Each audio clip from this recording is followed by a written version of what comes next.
মানে যুগের পর যুগ চলে যায়, হ্যাঁ, বছরের পর বছর চলে যায়, আল্লাহ তাআলার নামটা উচ্চারণ করে না। কিন্তু যখন হঠাৎ দেখা যায় একটা ভূমিকম্প হয়, তখন সে অজান্তেই বলে ওঠে আল্লাহ আল্লাহ। ভূমিকম্প শুরু হয়ে গেল, বিল্ডিংগুলো কাঁপতেছে, আর সে নিজের অজান্তেই সে আল্লাহ তাআলার নামটা তার জবানে বের হতেই থাকে যে আল্লাহ আল্লাহ আল্লাহ। হ্যাঁ, ভূমিকম্প হয়েছে না আজকে? তো মানুষ কি করে, যারা বহুতল ভবনের মধ্যে উপরে থাকে, এরা তো খুব আতঙ্কে থাকে।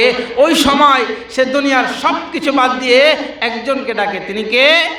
আল্লাহ।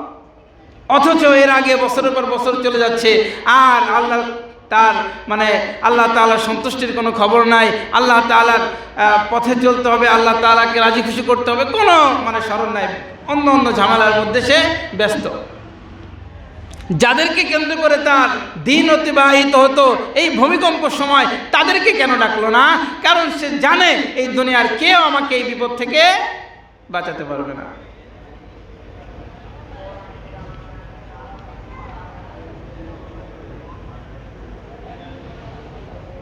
ঠিক এমনই ভাবে যাদের সাথে মহব্বত আর সুসম্পর্ক রয়েছে, যাদের জন্য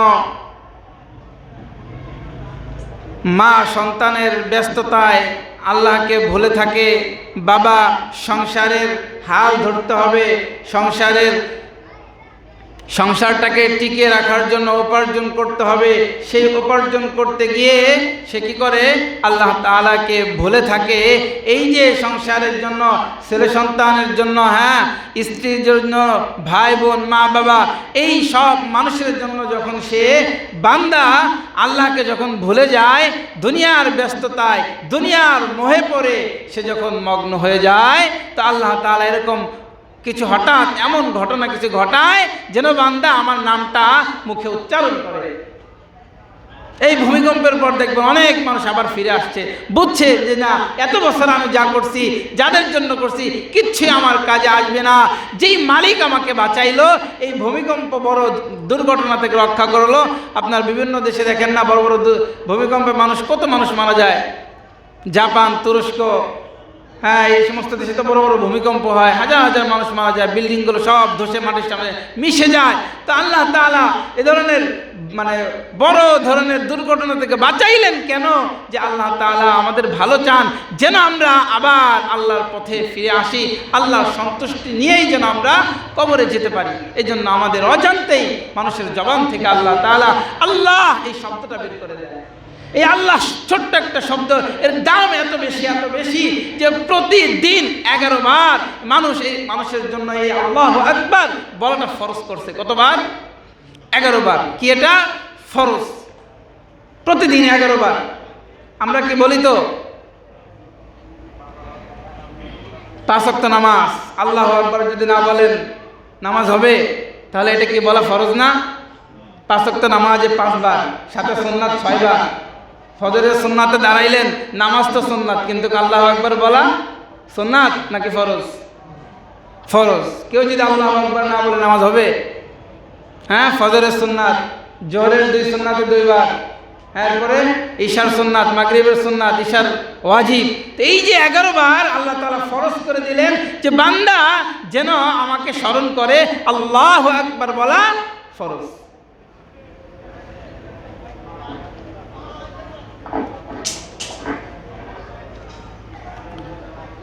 যারা নামাজ পড়ে সবাই তো আল্লাহু আকবার বলে, কিন্তু এক একজন আল্লাহ তাআলার কাছে প্রতিদান পাবে এক এক রকম। সবার প্রতিদান কি সমান না? এক একজন এক এক রকম প্রতিদান পাবে। গার্মেন্টসে যারা কাজ করে সকাল 9টা থেকে রাত 9টা পর্যন্ত, কত কত শ্রেণী বিভক্ত আছে না এখানে? হ্যাঁ, কেউ বেতন অল্প পায়, কেউ অনেক বেশি পায়। তো যারা নামাজ পড়ে এদের মধ্যেও সওয়াব কেউ কম পাবে, কেউ অনেক অনেক বেশি পাবে, সীমাহীন সওয়াব পাবে। কিভাবে সেটা? আল্লাহ তাআলার সাথে যার সম্পর্ক যত বেশি, তার ইবাদতের নেকি তত বেশি।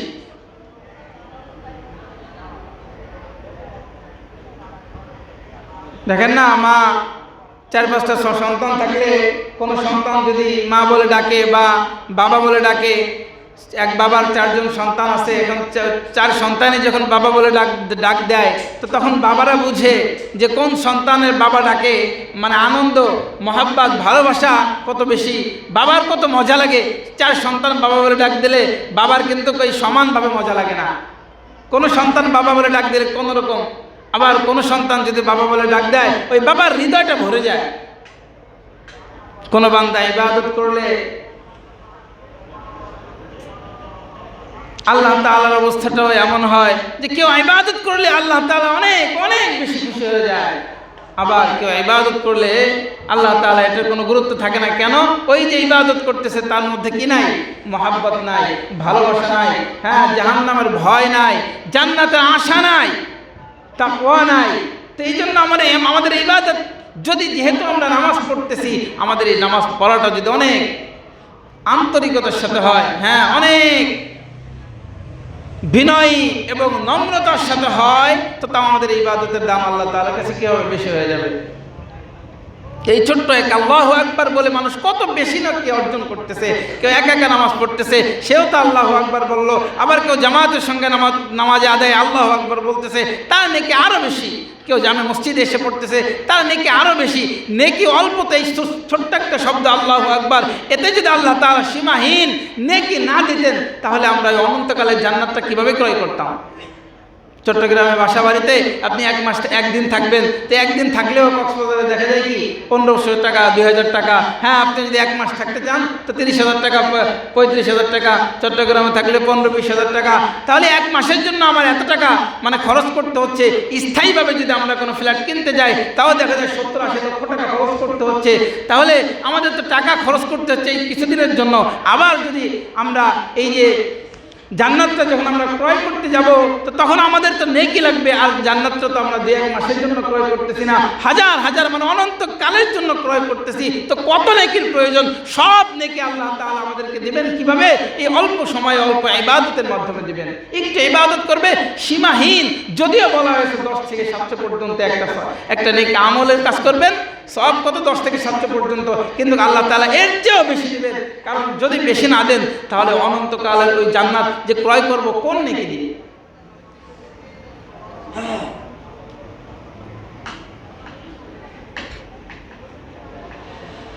আল্লাহু আকবার।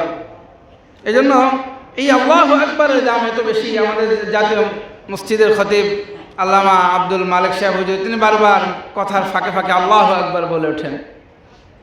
কখনো বলে আল্লাহু আকবার, কখনো লা ইলাহা ইল্লাল্লাহ। লা ইলাহা মানে হাদিস পড়াইতে থাকে আর বলে কি লা ইলাহা ইল্লাল্লাহ।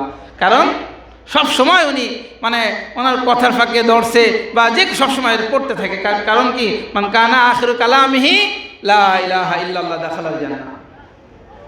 আমাদের যদি অভ্যাসটা এভাবে তৈরি হয়ে যায়, সবসময় মাঝে মাঝে যদি লা ইলাহা ইল্লাল্লাহ বলতে থাকি, কাজ করতেছি, হ্যাঁ, যা কিছু করি না কেন সবসময় মাঝে মাঝে যদি বলি, তো দেখা যাবে মৃত্যুর সময়ও আমাদের জবানে কি আল্লাহ তাআলা কালিমা জারি করে দিবেন, লা ইলাহা ইল্লাল্লাহ। মান কানা আখিরু কালামিহি লা ইলাহা ইল্লাল্লাহ দাখালাল জান্নাহ। মৃত্যুর সময় যখন কালিমা পড়তে পড়তে মারা যায়, তো আল্লাহ তাআলা তার ঠিকানা কি? জান্নাতের ঘোষণা দিয়েছেন। আল্লাহ তাআলা তার ঠিকানা রাখবেন জান্নাত। এই ছোট্ট শব্দ আল্লাহু আকবার, এটা আমাদের জন্য কতবার ফরজ? 11 বার।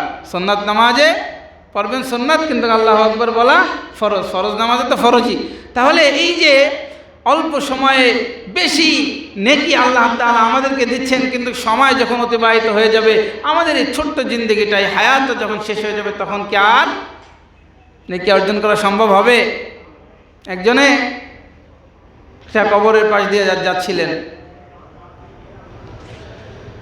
কবরের পাশ দিয়ে যাইতেছে, হঠাৎ করে দেখে একটা ছিদ্র, আর তার ভিতরে একজন ব্যক্তি নামাজ আদায় করতেছে। আর হঠাৎ সে থমকে গিয়ে বলতেছে, কি ব্যাপার? হ্যাঁ, উপরে জমিনে এত এত জায়গা থাকতে তুমি কবরের মধ্যে নামাজ পড়তেছো, উপরে কি জায়গা নাই? তো সে কবর থেকে আল্লাহ তাআলা অনেক সময় আল্লাহ তাআলার প্রিয় বান্দাদেরকে অনেক কিছু দেখান। তা আল্লাহ তাআলা তার এক প্রিয় বান্দাকে দেখাইলেন কবরের মধ্যে নামাজ পড়তেছে।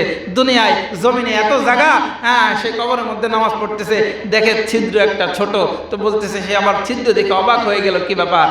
এই মানুষটা কবরের মধ্যে ঢুকলো কি করে?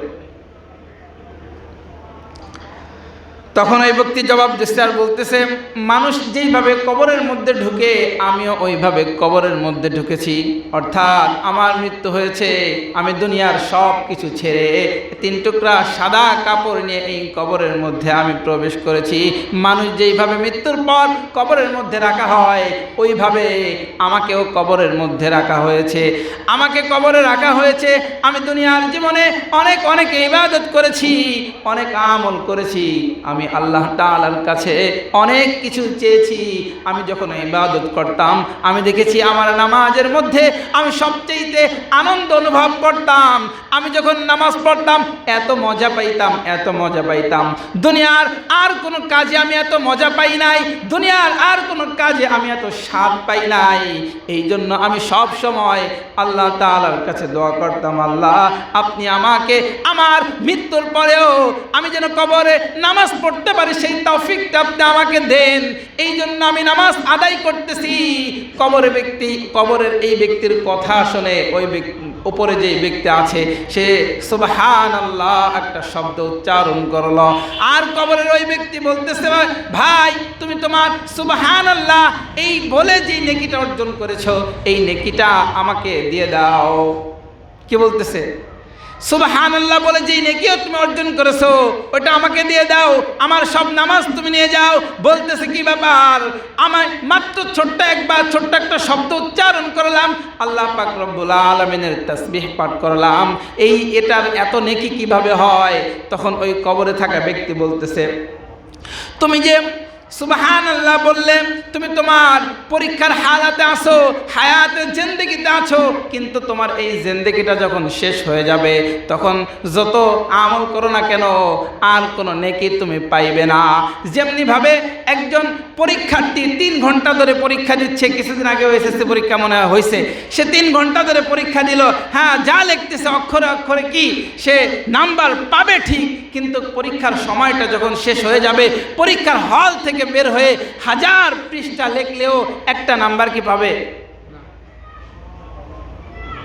পরীক্ষার হল থেকে বের হয়ে গেছে আর তার আনসারগুলো মনে পড়লো, মনে যতই পড়ুক 1000 পৃষ্ঠা লিখলেও একটা নাম্বার সে পাবে না। ঠিক আমাদের এই হায়াতের যে এই ছোট্ট দুনিয়ার এই জীবনটা শেষ হয়ে গেলে আর একটা নাকি আমাদের আমল নামায় যোগ করার সুযোগ নাই।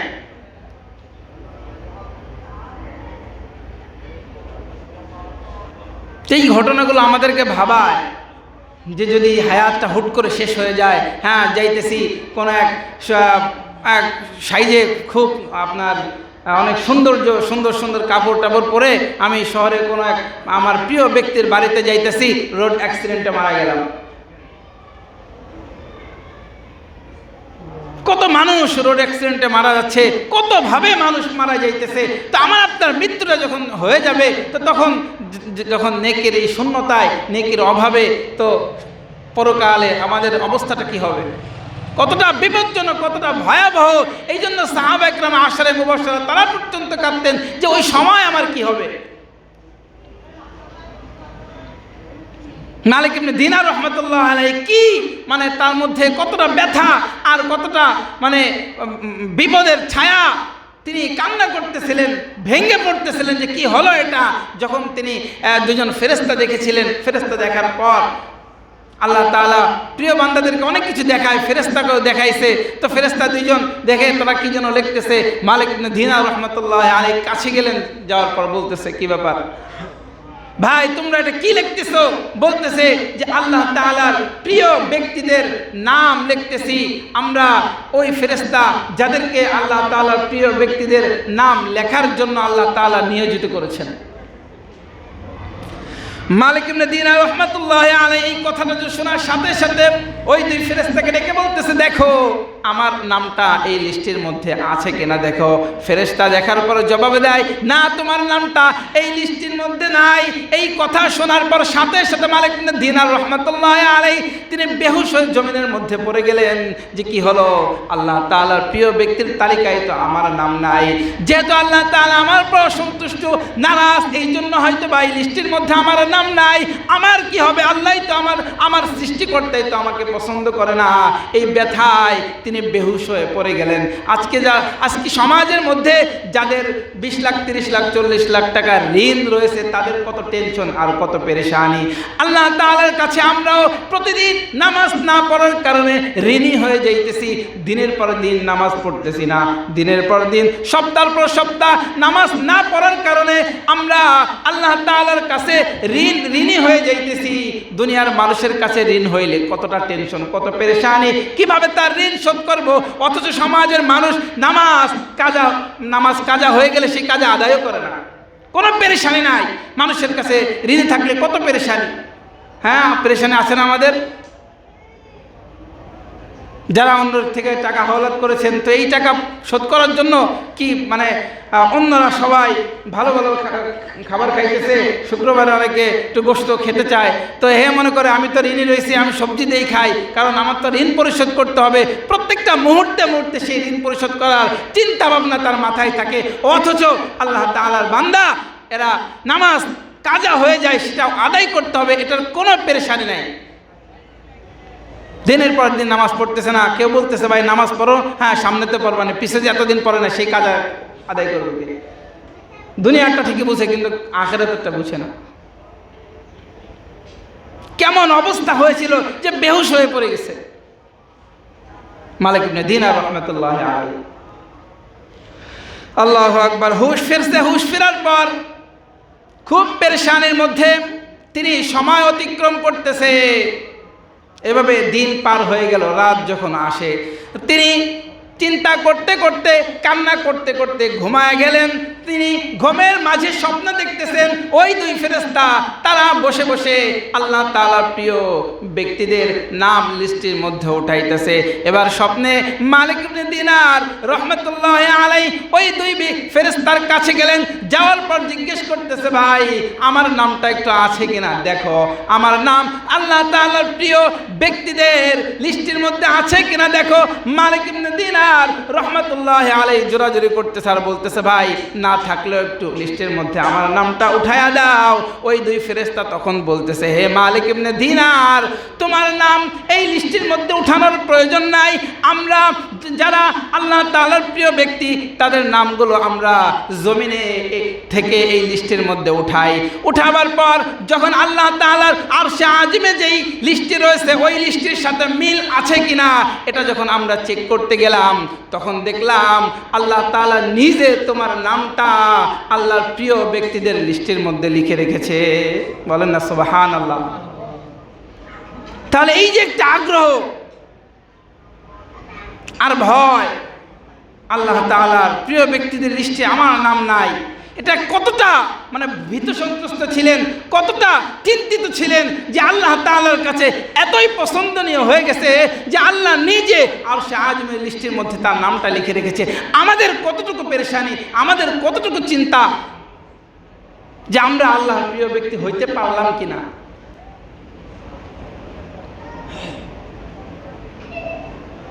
তারা কিভাবে আল্লাহ তাআলার প্রিয় ব্যক্তি হবে, হাজারো চেষ্টা করেছে, কতটুকু চেষ্টা আমরা করতেছি, কিভাবে আমরা আল্লাহর প্রিয় হব, কিভাবে সেই জান্নাতে আমরা যাব। সব কিছুর গোড়ায় এলেম না থাকার কারণে আজকে আমরা আমল থেকেও দূরে, এলেম না থাকার কারণে আমরা ঈমান থেকেও দূরে। আমলও ত্রুটিপূর্ণ, এলেমও ত্রুটিপূর্ণ, সব জায়গায় আমরা ইবাদতগুলো করতেছি, এর মধ্যেও গুরুত্ব না থাকার কারণে আল্লাহ আমাদেরকে গুরুত্ব দিচ্ছেন না। যখন আমাদের ইবাদতের মধ্যে গুরুত্ব আসবে তো আল্লাহ তাআলাও গুরুত্ব দিবেন, ওই বান্দাকে আরো কাছে টেনে আনবেন। আল্লাহু আকবার। সন্তান 9 বছর পর্যন্ত মায়ের অবাধ্য ছিল, 9 বছর পর্যন্ত মায়ের কোনো খোঁজখবর নেয় না, ফোন করে একবার জিজ্ঞাসা করে না, মা তুমি কেমন আছো। যেই মা থেকে জন্ম দিল এই সন্তান মায়ের 9 বছর পর্যন্ত কোনো খোঁজ খবর নিল না। 9 বছর পর যখন ওই সন্তান মায়ের সামনে এসে দাঁড়ায় আর বলে, মা আমি তো ভুল করেছি, করেছি, এত বছর পর্যন্ত তোমার খোঁজখবর নিই নাই, আমি তো ভুল করেছি মা, আমাকে তুমি মাফ করে দাও। তখন ওই মা হাত দুটিয়ে বেড়ে দেয় আর সন্তানকে বুকে ধরার জন্য হাত সম্প্রসারিত করে দেয় আর বলে দেয় যে আমি তোকে মাফ করে দিলাম। মা সন্তানকে মাফ করে দিবে এ কথা বলতেও 5 সেকেন্ড সময় লাগে, কিন্তু কোনো বান্দা যদি 90 বছরে যদি আল্লাহ তাআলার থেকে দূরে থাকে, 90 বছরে যদি আল্লাহর নাফরমানি করতে থাকে, 90 বছর পরও যদি মৃত্যুর 1 মিনিট আগেও যদি সে আল্লাহ তাআলাকে বলে আল্লাহ আমি ভুল করেছি, আল্লাহ আমি এতদিন ভুল করেছি, তোমার নাফরমানি করেছি, ও আল্লাহ আমাকে ক্ষমা করে দাও, আমি তওবা করতেছি, বিগত সময়ের জন্য সে যদি অনুশোচনা বোধ করে তো আল্লাহ তাআলার 5 সেকেন্ডও সময় লাগে না, এর আগেই আল্লাহ তাআলা ওই বান্দাকে মাফ করে দেয়। বলেন না সুবহানাল্লাহ। কত দয়া আল্লাহ তাআলা।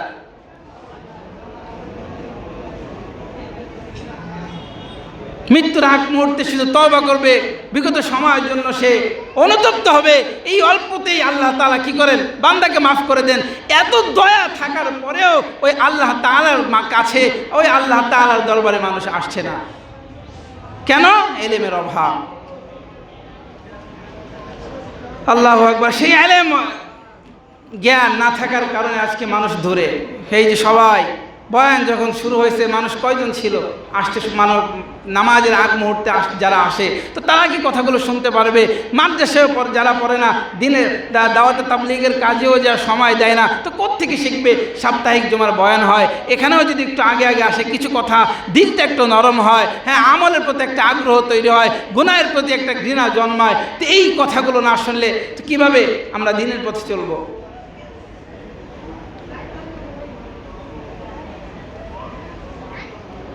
তা আল্লাহ তাআলা আমাদেরকে এগুলো বুঝার, আমল করার তৌফিক দান করেন। আল্লাহ তাআলা আমাদেরকে দ্বীনের পথে চলার তৌফিক দান করেন, প্রয়োজনীয় ইলম অর্জন করার তৌফিক দান করেন। যে ইলমগুলো অর্জন না করলে দ্বীনের পথে চলা সম্ভব না, আমাদের ঈমান আমল ঠিক রাখা সম্ভব না। আল্লাহ তাআলা আমাদেরকে, আমাদের প্রিয়জনদেরকে, আমাদের সমাজের প্রত্যেকটা মানুষকে, দেশের প্রত্যেকটা মানুষকে আল্লাহ তাআলা প্রত্যেকটা মুসলমানদেরকে সেই প্রয়োজনীয় ইলমগুলো অর্জন করার তৌফিক দান করেন। সকলে বলে আমিন। আমরাও যতটুকু জানি, এই যে আমরা তো কিছু কথা সাপ্তাহিক মসজিদ থেকে কিছু কথা শুনি, যতটুকু মনে থাকে আমরা আমাদের সমাজে, আমাদের বাড়িতে গিয়ে যদি মা বোনদেরকে তাদের সঙ্গেও যদি আলোচনা করি, কি তাদেরকেও যদি বলি, তো তাদেরও একটা আমলের প্রতি আগ্রহ তৈরি হবে। আর এটা বলার কারণে আপনিও সেই সওয়াব অর্জন করতে পারবেন। মানুষ তো সর্বশ্রেষ্ঠ এই জন্য যে তারা সৎ কাজের আদেশ দেয়, অসৎ কাজ থেকে মানুষকে বিরত রাখে। তো আমরা যেগুলো সাপ্তাহিক জুমার বয়ানে শুনি, যেগুলো সৎ মনে করি, সেগুলো আমাদের পরিবার আহাল তাদের কাছে পৌঁছে দেব, অসৎ কাজ থেকে আমরা তাদেরকে বিরত রাখবো। আল্লাহ তাআলা আমাদেরকে বুঝার এবং আমল করার তৌফিক দান করেন। যারা সুন্নাত পড়েনি, ক্বাবলাল জুমা 4 রাকাত সুন্নাত পড়েনি।